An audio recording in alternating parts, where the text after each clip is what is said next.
Capítulo 21. Decretos del Creador que se están cumpliendo por la ley de justicia. Corta será la cátedra del anciano 21, porque, la mayor parte de cuanto había de decir, está ya dicho por mis anteriores camaradas, por lo que, yo, solo he de fijar mi discurso en 3 decretos principales, que son, la regeneración y el progreso impuesto por solo el esfuerzo, es decir, por el trabajo. La liquidación de cuentas para la declaración de la mayoría de edad de esta humanidad y el reinado del amor, o sea la comuna como régimen. Es ley natural y racional, que el trabajo sea la norma de los hombres de progreso, y vemos que nada se embellece o progresa, sino a costa de gotas de sudor, a costa de callos en las manos de los trabajadores, a costa de muchas vidas y a costa del desgaste del cerebro de los hombres de las ciencias y pensadores. Ninguno que no coopera con algunas de esas circunstancias y armas de civilización, no tiene derecho a la civilización y sus beneficios, y si los toma por leyes de extorsión, es ladrón de los que trabajan, es dura la palabra, pero es verdad y la sostengo con la fuerza de la ley divina y juzgue el Padre, que en su nombre afirmo. No escribimos ni predicamos hoy para que luego interpreten los hombres, hoy se escribe y se predica para que las palabras sean axiomas y en ellas estudien, ahonden y adelanten los hombres sin interpretarlas en otro sentido que el que tiene la palabra escrita, porque es palabra y espíritu a la vez. No han de matar las letras que damos hoy al espíritu de la letra, porque en ella se impone el espíritu primero y quitamos el peligro de la interpretación, como matamos la tradición con la verdad histórica, porque la tradición traicionó a la verdad. Es,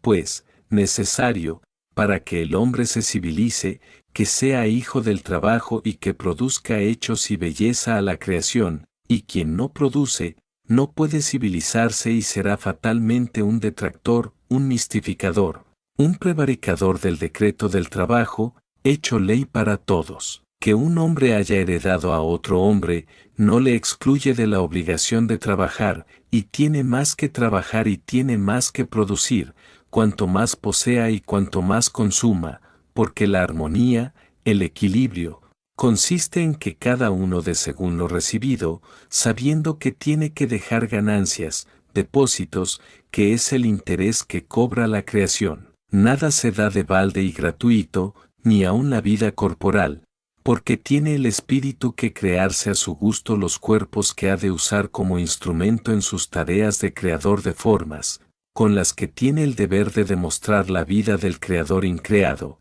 y si el espíritu no se hace los cuerpos, nadie se los hará y nunca viviría como hombre. Y no se crea que haya descanso, el trabajo es eterno y continuado como la vida, y a lo más, descansa el espíritu, cuando está embelleciendo su obra, porque acabó el trabajo rudo y rústico y por lo tanto, no arrastra materiales tan pesados, como sucede al ingeniero y al arquitecto. Sí, solo por el trabajo llega el progreso y este trabajo es eterno y continuado, y lo tenemos dicho en el testamento secreto de Abraham cuando dice, los mundos son infinitos y el hombre ha de vivir en todos los que hoy existen, pero la creación sigue y no se acaba. De modo que, como el espíritu es el creador de las formas de la vida y el conjunto de la creación son los mundos donde deba el espíritu obrar la vida de hombre, quiere decir que, los mundos son creados por el espíritu,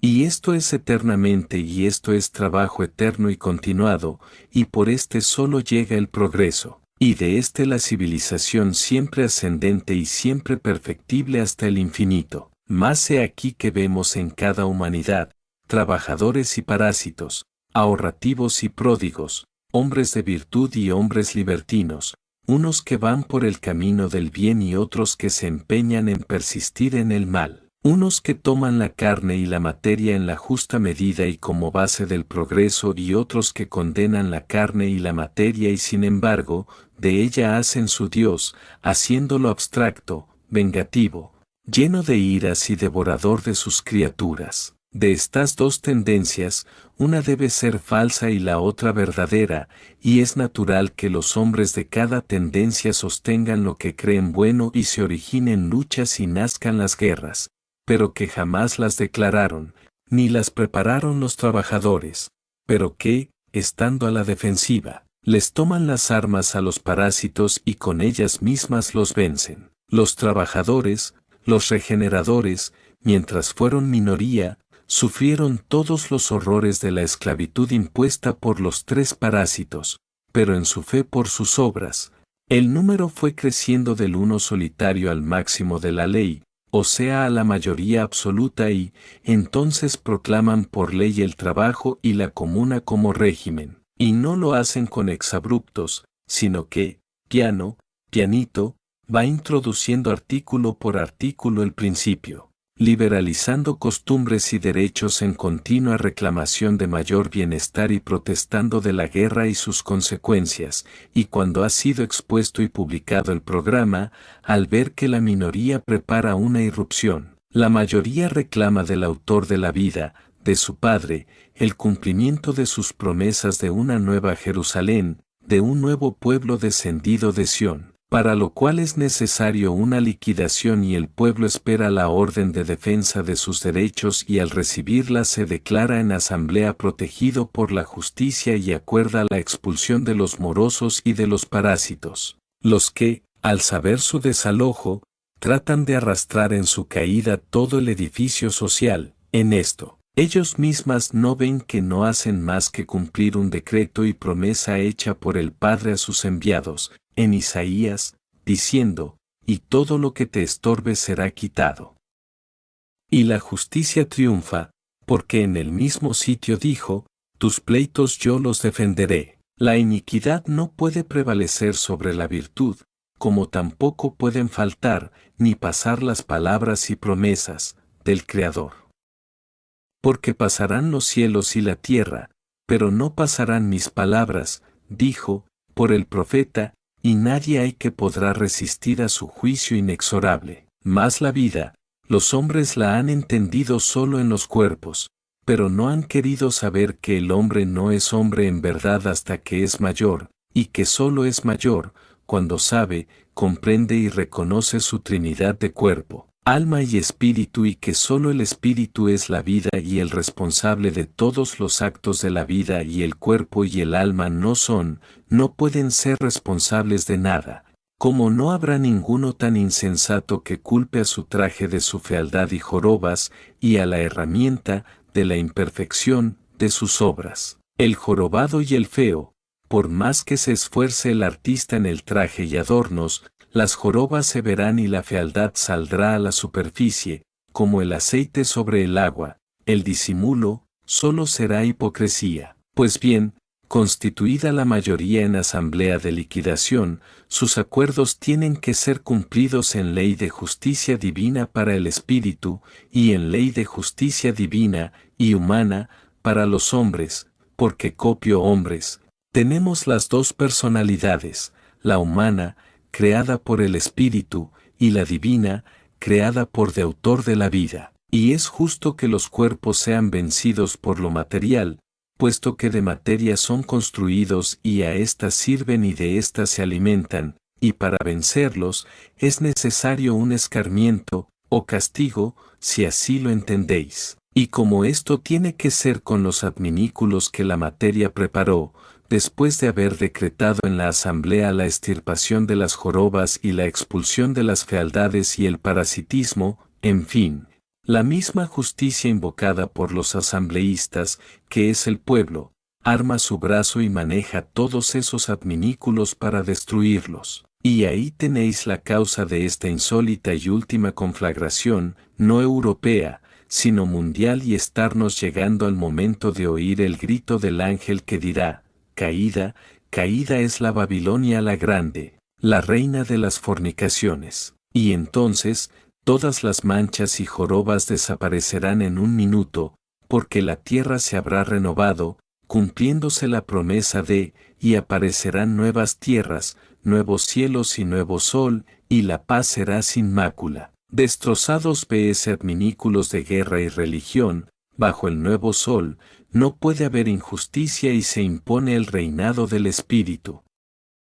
Es el triunfo del amor y este todo lo iguala y no reconoce jerarquías ni diferencia de derechos humanos y por lo tanto, el régimen comunal absoluto, sin parcelas, es ley. De comuna se ha hablado mucho y hasta no ha habido otro nombre que poner a las autoridades administrativas de las ciudades, llamándose consejos y consejos comunales y fondos de la comuna a los fondos municipales, y es que, el espíritu, con siglos de antelación a la implantación de una ley o de un régimen, prepara y publica en la inspiración de los hombres la profilaxis del hecho que prepara. Mas la implantación de la comuna en un mundo es un decreto infalible en el séptimo día de la humanidad y es un hecho que atañe y se justifica en todo el universo, de mundos de luz o regenerados arriba, por lo que, la fuerza que recibe el que llega delegado a implantarla, es la fuerza infinita de todo el universo. Pero no hay atropello, porque antes, ese misionero y juez, celebra un juicio de liquidación como ya he dicho y ordena el cumplimiento de los acuerdos tomados por la mayoría, y así, aunque los contrarios quieran alegar injusticia, la ley se justifica a sí misma en la voluntad soberana del plebiscito del juicio final, que es como el bando o ley marcial que establece un gobierno, por una anormalidad habida en la nación y al que falta al bando, es juzgado según se ha publicado y nadie puede acusar injusticia. En todos los mundos cuesta la promulgación de un régimen luchas cruentas, pero en la tierra, es sin igual el acontecimiento porque esta humanidad, por razones especialísimas de etnicismo, ha permanecido en continuada guerra los 19 siglos mal llamados, era cristiana, tiempo el cual debía haber sido una plácida aurora, y ésta no la ha habido por causa de los tres parásitos que aún existen, más aferrados al predominio que en cualquier otro mundo. Y es de notar, que hubo con siglos de tiempo, un misionero, Padilla, el gran Padilla, en la misionera España, que en el tiempo más feroz e inquisitorial, levantó el estandarte del amor comunal, el grande e inmortal pendón morado de Castilla, color que simboliza el amor y con los que le seguirán deja sembrada la semilla de la comuna que regaron con su sangre Padilla, Lanuza y Bravo, de donde retoñaría lozana la idea comunal, extendiendo sus ramas benéficas a todo el mundo. Los tres parásitos se percataron de que el triunfo de esos tres generosos mártires no moriría y buscaron el modo de abordencar la planta, y lo consiguieron en París, con el terror de la guillotina, con lo que quedó el nombre de comuna, como algo horripilante, algo que hacía estremecer. Para aumentar el prejuicio del pueblo y tener el parasitismo un asidero en los hechos de la Bastilla,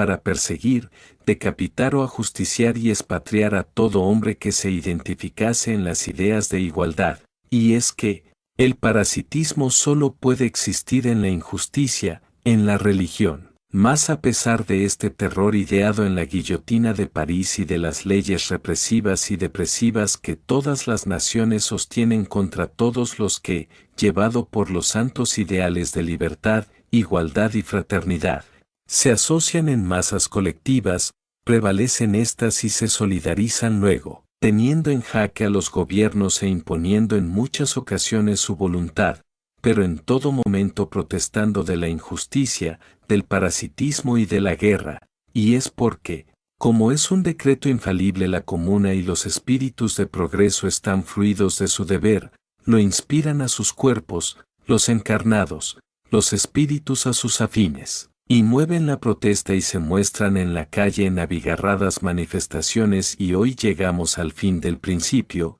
es decir, a la implantación de la comuna en todo el mundo con un código de amor, en el que está descubierta la verdad suprema y absoluta de la vida y en él se da la ley máxima, para la materia y la mínima, pero inequívoca e invariable ya, para el espíritu. Si desde que en la tierra se derramó la generosa sangre de los comuneros de Castilla, el parasitismo no hubiera sacrificado a los hombres de ideales comunistas, Habríamos llegado con dulzura a este momento fatal e improrrogable del régimen comunal, cuando nos llegan los rayos solares tras de la bella aurora de una noche tormentosa, y por esa terrible persecución, la comuna se implantará, pero disipando los negros nubarrones con formidables truenos y rayas que descarga la atmósfera, de electricidad negativa. Esto pasa, con el estruendo de los cañones y el fragor de las batallas que en estos momentos amenazan con envolver toda la tierra,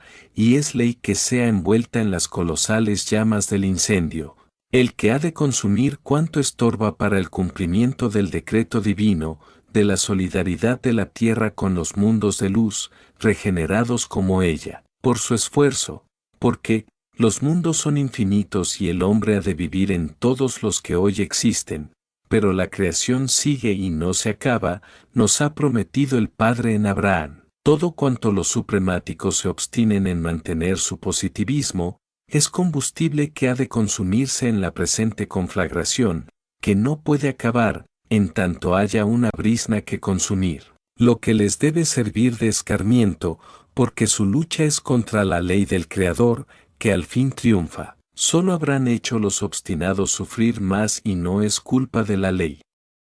La ley dio con siglos de tiempo la profilaxis y nadie puede acusarla de injusta, y sobre todo, hoy todo lo justifica la inmensa mayoría del pueblo trabajador y progresista, que, proclama la comuna, aunque sea con parcelas según su entender de igualdad, pero que hoy se le da al pueblo el código, en el que verá la justicia comunal sin parcelas, sin ninguna división territorial y no habiendo más propiedad del individuo, que su progreso y sabiduría, esa es la propiedad, sí. La comuna es decreto supremo, y el pueblo, en mayoría absoluta la pide a ley y la ley es la balanza de los hechos de la creación, y porque el fiel llegó a su máxima altura, tocó el resorte de la evolución y como lluvia benéfica llegó el rocío de la inspiración, de la fuerza de la solidaridad de las humanidades y familias de los otros mundos y cada uno nos dio sus leyes, sus principios, sus consejos de mayores, y nosotros los 24 ancianos, haciéndonos eco de nuestros mayores, damos estas cátedras de profilaxis, previniendo la infalibilidad de la ley decretada y los hombres no alegarán ignorancia. Nosotros cumplimos nuestro deber, cumplan todos los hombres el suyo y estudien en las leyes de igualdad y de compensación la justicia de la comuna y verán que, la igualdad parcelaria, la repartición de las cosas como han creído en algunos credos, sería una mayor injusticia que la producida por la propiedad privada. Pero que no llegarte a efecto ese principio de divisibilidad porque es irracional, pero que se inspiraba en el principio de igualdad y los hombres no comprendían de otras forma esa ley, sino dividiendo en partes iguales la tierra, y nada hay igual, ni iguales hay dos hombres. La justicia de la igualdad, solo puede ser como en el código se proclama y es a saber, la tierra indivisible, los productos recogidos por los consejos y llevados al depósito común, donde cada uno toma lo que necesita, y nadie se cuida de llevar para mañana, porque sabrá que al siguiente día, en el abasto, estará cada día fresco el producto de la tierra. Y como la ley es el trabajo, el amor y la justicia y todo estará en su justo fiel, no habrá necesidad de reconvenir a nadie por estas dos únicas razones, por la perfecta educación y porque el hombre practicará el mandato, ama a tu hermano. He aquí compilado todo un largo código de bienestar y paz inalterable, que desde ahora exigimos que los hombres se vayan examinando en sí mismos y vean en qué rincón de su corazón y conciencia se esconde algún antagonismo. Y este examen será la verdadera profilaxis para el principio de la proclamación de la ley de amor, en el establecimiento de la comuna. El día está más cercano de lo que puedan creer los hombres, puesto que ha de estar el régimen comunal en su primer apogeo dentro del presente siglo y solidarizados todos los continentes bajo un solo Consejo Supremo, que se contará entonces el año 99 del siglo I de la era de la verdad, en cuyo año La tierra toda cantará el himno del vencedor como un solo hombre, como se necesita, para esto muchos años de preparación y dar al progreso electro-mecánico y físico-químico, un desarrollo que los hombres de hoy aún no prevén, para que al hombre nada le falte en el día de las bodas. Ese desarrollo necesita igualmente grande estudio y grandes innovaciones que hoy no los podría hacer el hombre, porque se ve sujeto al valor dinero, y con ser tan grande Dios, es tan raquítico y enclenque, que resulta ser una traba terrible para el progreso. En la comuna, el valor es el hombre, y es valor real y positivo, que no bajará ni subirá por jugadas de bolsa, es papel del Padre, que tiene un valor constante.